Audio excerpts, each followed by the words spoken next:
안녕하세요. 마음과 마음이 이어지는 소리의 행복한 나무입니다. 오늘 제가 여러분께 읽어드릴 책은 C.S. 루이스가 쓴 나니아 나라 이야기 중에 마법사의 조카입니다.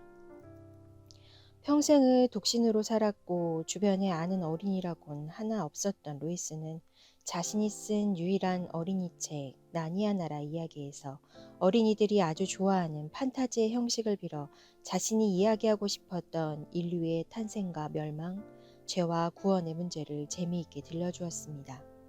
그 때문에 1950년 사자와 마녀와 옷장으로 시작되어 1956년 마지막 전투로 완결된 나니아 나라의 이야기는 어린이들로부터 엄청난 인기를 누렸고 1957년 영국 도서관협회에서 가장 우수한 어린이 책에 수여하는 카네기상을 수상했습니다. 이 책은 기독교 정신을 바탕으로 씌어진 책입니다.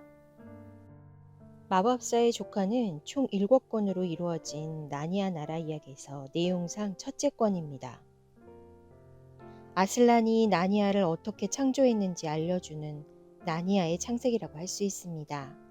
아슬란은 멸망한 찬 제국 위에 나니아를 만들고 나서 우리 세계에 경고합니다. 아직은 괜찮지만 악이 지배할 날이 올지도 모르니 조심하라고. 옳은 것을 구현하는 나니아 나라 이야기를 읽은 여러분이라도 언제나 정의와 진리의 편에 서길 바랍니다. 어느 여름날 앤드류 외삼촌의 마법에 걸려들어 딴 세상으로 가게 된 폴리와 디고리가 그곳에서 황금종을 치는 바람에 마녀 제이디스 여왕이 깨어납니다. 마녀가 인간 세상으로 들어와 멋대로 휘젓고 다니자 마녀를 내쫓아버리려던 폴리와 디고리는 이제 막 탄생된 젊음의 땅 나니아로 찾아가게 됩니다. 정의와 진리, 우정과 사랑, 그리고 성장에 대한 이야기를 쉽고 재미있게 엮었습니다. 그러면 지금부터 마법사의 조카 중에 일부분을 읽어드리겠습니다. 나니아 건국. 사자는 그 비어있는 세계를 이리저리 거닐면서 새 노래를 부르고 있었다. 그 노랫소리는 별과 해를 불러냈을 때 부른 노래보다 더 경쾌하고 감미로웠다. 부드럽게 살랑거리는 음악이었다. 사자가 거닐면서 노래를 부르자 골짜기에 푸른 풀이 자라났다. 노랫소리는 연못처럼 사자를 중심으로 퍼져나갔다. 또 그 노랫소리는 작은 언덕 기슭을 타고 구불구불 올라갔다. 몇 분 뒤 그 노랫소리가 멀리 있는 산들의 완만한 비탈을 천천히 기어 올라가자 갓 태어난 세계가 점차 아늑한 세계로 바뀌어갔다. 이제는 풀 위로 스치는 산들바람 소리가 들렸다. 얼마 안 가서 그곳에는 풀 말고도 다른 것들이 생겨났다. 가파른 비탈들은 흰스로 뒤덮여 어둑어둑해졌고 골짜기에 있는 더 거칠고 무성한 녹지가 나타났다. 무엇인가가 디고리 옆으로 바스닥 다가오고 있었는데 디고리는 아무것도 눈치채지 못하고 있었다. 그것은 초록으로 뒤덮인 수십 개의 팔이 뻗어나오면서 2초마다 3cm씩 커지고 있는 작고 뾰족한 물체였다.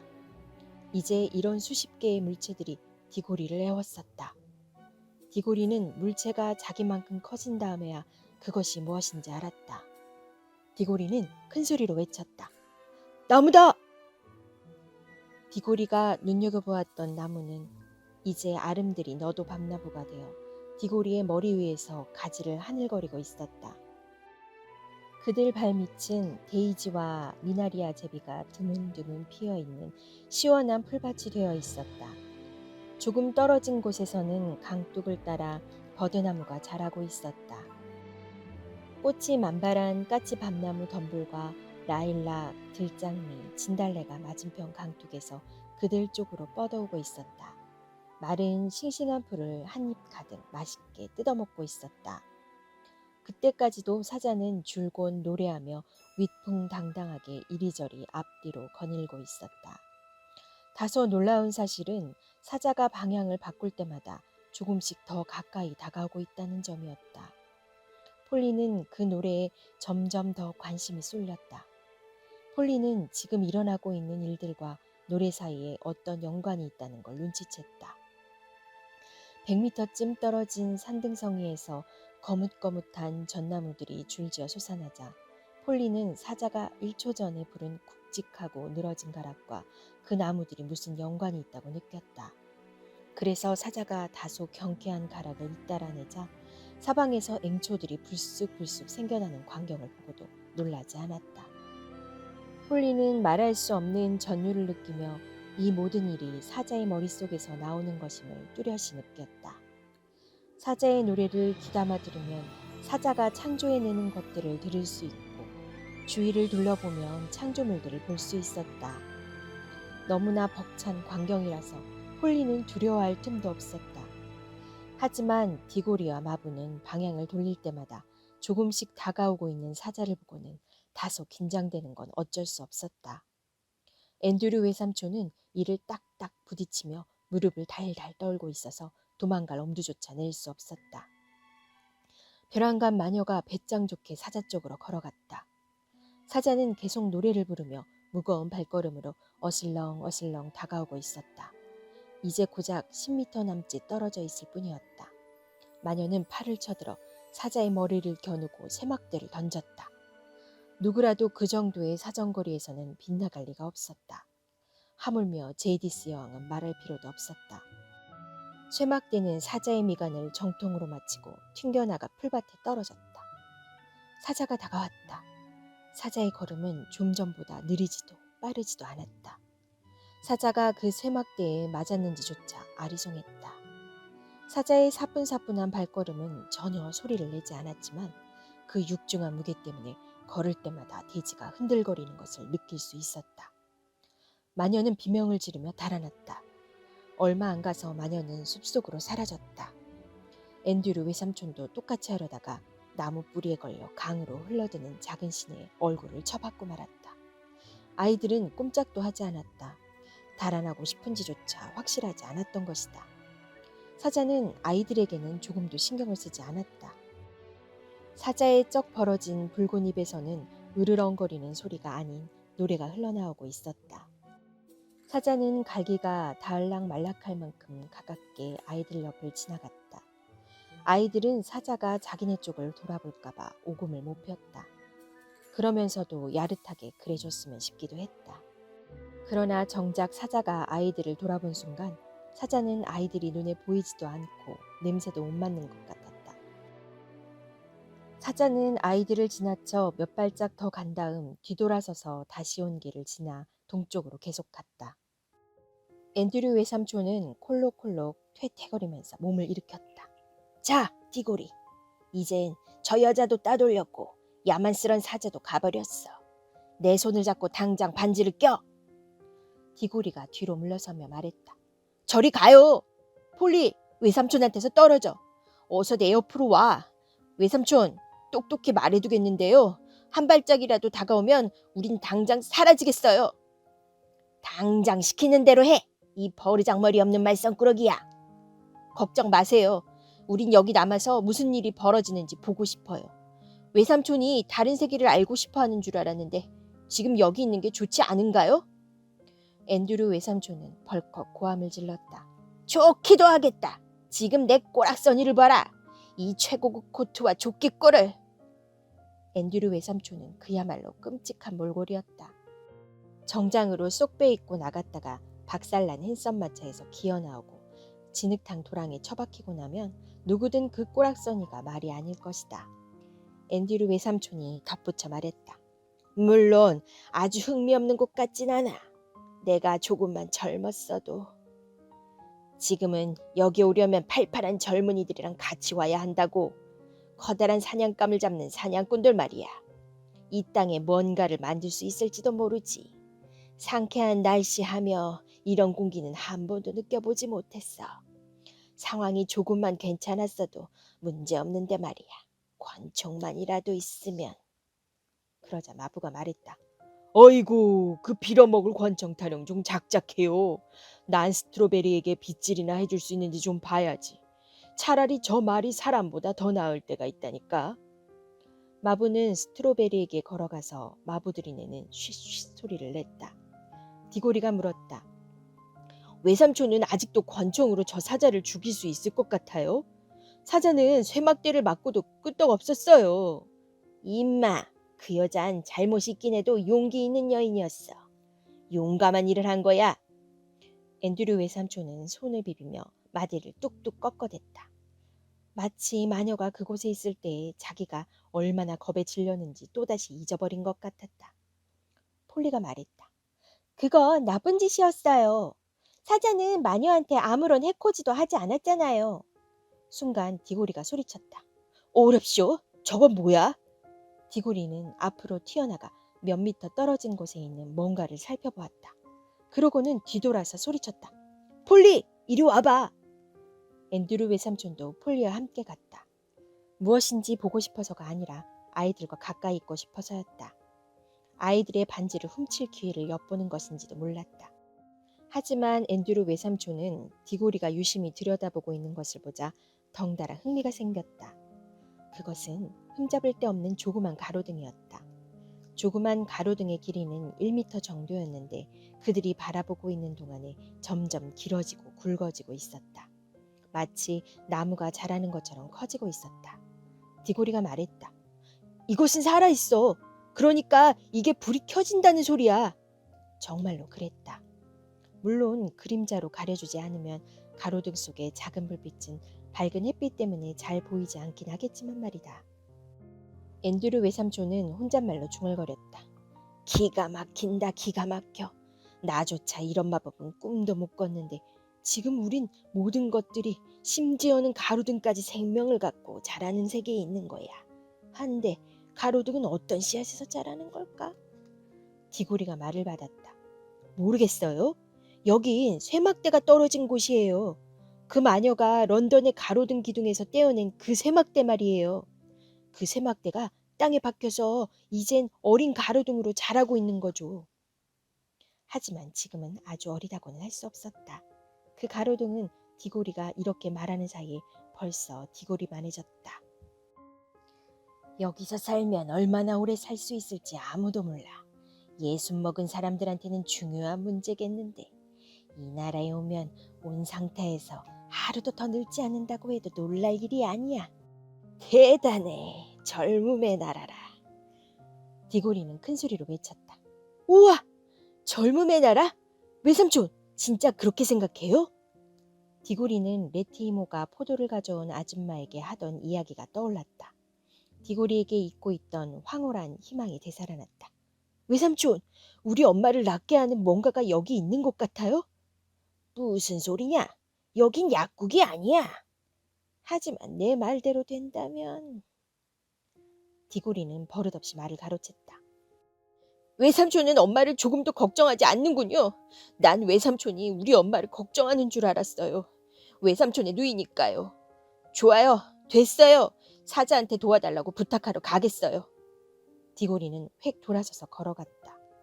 폴리는 잠시 머뭇거리다가 디고리를 쫓아갔다. 앤드류 외삼촌이 말했다. 이마! 거기서! 돌아와! 저 애가 단단히 돌았군. 앤드류 외삼촌은 조금 거리를 두고 조심스레 아이들을 뒤쫓아갔다. 초록색 반지와 너무 멀리 떨어지고 싶지도 않을 뿐더러 사자와 너무 가까이 있고 싶지도 않았기 때문이다. 몇 분 뒤 디고리는 숲 언저리에 이르러 멈춰섰다. 사자는 아직도 노래를 부르고 있었다. 하지만 이제 그 노래는 다시금 달라져 있었다. 바뀐 노래는 우리가 가락이라고 부르는 것과 비슷했지만 훨씬 더 우렁찼다. 그 소리를 듣고 있으려니 왠지 달리고 싶고 팔짝팔짝 뛰고 싶고 기어오르고 싶은 마음이 들었다. 또 목청껏 소리를 지르고도 싶었다. 다른 사람에게 달려가서 꼭 껴안아주거나 싸우고 싶기도 했다. 디고리는 얼굴이 화끈거리고 빨갛게 달아올랐다. 외삼촌이 용감한 여인인지 성깔은 좀 고약해도 아주 괜찮은 여자지 괜찮은 여자고 말고 하고 중얼거리는 걸 보니 외삼촌에게도 어떤 영향을 준 것 같았다. 하지만 그 노래가 두 사람에게 끼친 영향은 그 나라에 끼친 것과 비교할 때 아무것도 아니었다. 풀이 자라난 평평한 땅이 냄비에 담긴 물처럼 보글보글 거리는 광경을 상상할 수 있겠는가? 이렇게 말하는 이유는 지금 일어나고 있는 현상을 놓고 이와 같이 묘사할 수밖에 없기 때문이다. 사방에서 혹이 봉고봉고 솟아나고 있었다. 그 혹들은 크기가 천차만별이었다. 두더지가 파올린 흙두둑만한 것, 외바퀴 손수레만한 것, 오두막집 2배만한 것도 있었다. 자꾸자꾸 부풀어 오르던 혹들은 이내 팡 터지면서 알알이 바스러진 흙과 함께 저마다 동물들을 뿜어냈다. 두더지들은 영국에서 본 두더지들처럼 기어나왔다. 개들은 머리가 밖으로 나오자마자 컹컹 지저대며 나왔는데 마치 산울타리의 좁은 구멍을 빠져나올 때처럼 기를 쓰는 꼴이었다. 그 중에서 수사슴들이 나오는 광경이 가장 신기했다. 물론 뿔이 다른 몸뚱이보다 먼저 나와서 디고리는 처음에 그 뿔이 나무인 줄 알았다. 개구리들은 하나같이 강가에서 튀어나와 곧장 풍덩풍덩 물속에 뛰어들며 요란스레 우러댔다. 표범과 그와 같은 종류의 동물들은 그 자리에 앉아 엉덩이 아랫개에 푸슬푸슬한 흙을 털어낸 뒤 똑바로 나무에 기대 서서 앞발톱을 갈았다. 새떼가 숲에서 나왔다. 나비들이 나풀거렸다. 꿀벌들은 일초가 아까운 듯 꽃으로 일하러 갔다. 하지만 이 모든 것 가운데 가장 엄청났던 순간은 커다란 혹이 꼭 작은 지진이 난 것처럼 요동을 치면서 코끼리의 비스듬한 등과 커다랗고 영리한 머리와 헐렁한 바지 같은 다리 4개가 나왔을 때였다. 까까 까마귀 소리, 구구구구 비둘기 소리, 꽃기호 수탉 소리, 히히히 말소리, 음물 소 울음소리, 매 염소 소리, 히히히 당나귀 울음소리, 컹컹 지저대는 개소리, 우렁차게 소리치는 코끼리 소리가 사방에서 났다. 이제 사자의 노래는 거의 들리지 않았다. 디고리는 사자가 내는 소리를 듣지 못했지만 사자를 볼 수 있었다. 디고리는 사자가 워낙 크고 빛나서 사자에게서 한시도 눈을 뗄 수 없었다. 동물들은 사자를 두려워하는 것 같지 않았다. 그런데 바로 그 순간 디고리 뒤에서 말발굽 소리가 들렸다. 1초 후에 마차를 끌던 늙은 말 스트로베리가 전속력으로 디고리의 옆을 지나쳐 다른 동물들과 합류했다. 공기가 앤드루 외삼촌에게 활력을 불어넣은 것처럼 그 말에게도 활력을 불어넣은 듯했다. 그 말은 이제 더 이상 런던에 있던 가엾고 늙은 노예말이 아니었다. 머리를 꼿꼿하게 세우고 다리를 쭉 뻗고 있었다. 사자가 처음으로 아무 소리도 없이 있었다. 사자는 동물들 사이를 어슬렁거리고 다녔다. 때때로 사자는 동물 2마리에게 다가가서 그들의 코와 자기 코를 맞대곤 했다. 사자는 비버 2마리, 표범 2마리, 사슴 2마리에게 코를 갖다 대고 나머지 동물들은 그냥 지나쳤다. 어떤 종류의 동물들은 모조리 그냥 지나쳤다. 하지만 사자가 코를 댄 한 쌍의 동물들은 그 자리에서 자신들의 무리를 남겨두고 사자를 뒤따랐다. 마침내 사자가 멈추어 서자 코를 댔던 모든 동물들은 사자를 둘러싸고 커다란 원을 그리며 섰다. 사자가 코를 대지 않았던 다른 동물들은 뿔뿔이 흩어지기 시작했다. 동물들의 울음소리는 점점 멀어지면서 희미해져 갔다. 남아있는 선택된 동물들은 이제 묵묵히 침묵을 지키며 사자를 열심히 바라보고 있었다. 고양이 같은 동물들이 가끔씩 꼬리를 뒤틀었을 뿐 모두들 동상처럼 꼼짝없이 있었다. 침묵이 흘렀다. 졸졸 흐르는 물소리만 들려왔다. 디고리는 심장이 쿵쾅쿵쾅 뛰었다. 뭔가 아주 엄숙한 일이 벌어질 것 같아서였다. 디고리는 엄마 생각을 잊은 것은 아니었지만 아무리 엄마 문제라 해도 이와 같은 일에 끼어들 수는 없었다. 사자는 눈도 깜빡하지 않은 채 한 번의 눈길로 모두를 불태워버릴 듯 동물들을 뚫어지게 바라보았다. 변화가 일기 시작했다. 토끼나 두더지처럼 작은 동물들은 굉장히 크게 자라났다. 코끼리를 비롯한 아주 커다란 동물들은 약간 작아졌다. 동물들은 모두 뒷발로 서 있었다. 대부분 뭔가를 이해하려고 애쓰고 있는 것처럼 고개를 비스듬히 기울이고 있었다. 사자는 입을 열었지만 아무 소리도 내지 않았다. 사자는 길고 따뜻한 숨을 내쉬고 있었다. 모든 동물들은 나무들이 바람에 흔들리듯 그 숨결에 따라 몸을 흔들고 있는 듯했다. 저 멀리 파란 하늘의 장막에 가려있던 별들이 다시 노래하기 시작했다. 맑고 차갑고 심오한 음악이었다. 그때 섬광이 불처럼 나타났다.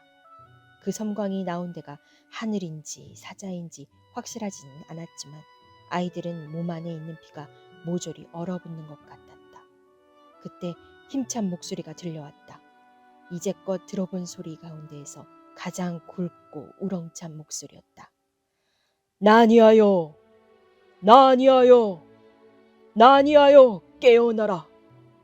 사랑하라, 생각하라, 말하라. 걸어다니는 나무가 되어라. 말하는 동물이 되어라. 성스러운 물이 되어라.